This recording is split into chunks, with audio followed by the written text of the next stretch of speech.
I'm not the only kid who grew up this way.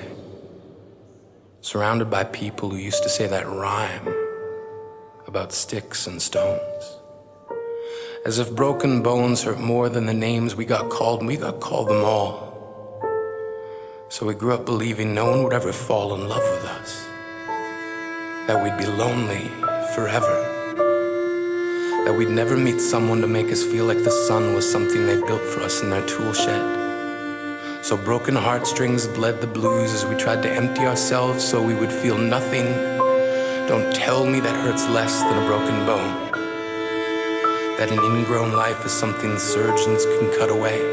That there's no way for it to metastasize, it does. She was 8 years old. Our first day of grade 3 when she got called ugly. We both got moved to the back of class so we would stop getting bombarded by spitballs. But the school halls were a battleground where we found ourselves outnumbered day after wretched day. We used to stay inside for recess because outside was worse. Outside we'd have to rehearse running away or learn to stay still like statues in grade 5. They taped a sign to the front of her desk that read, "Beware of dog."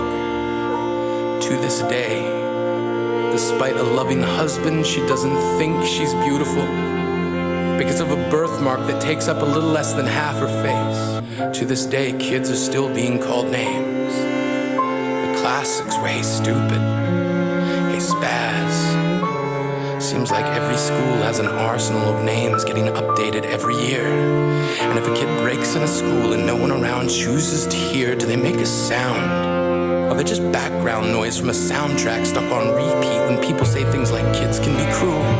And if you can't see anything beautiful about yourself, get a better mirror. Look a little closer. Stare a little longer. Because there's something inside you that made you keep trying despite everyone who told you to quit. You built a cast around your broken heart and signed it yourself. You signed it. You have to believe that they were wrong. They have to be wrong. Why else would we still be here? We grew up learning to cheer on the underdog because we see ourselves in them. We stem from a root planted in the belief that we are not what we were called. We are graduating members from the class if we made it. Not the faded echoes of voices crying out names will never hurt me. Of course, they did.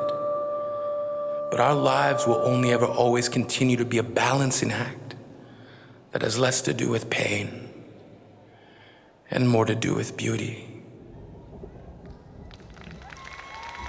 Some call me nature. Others call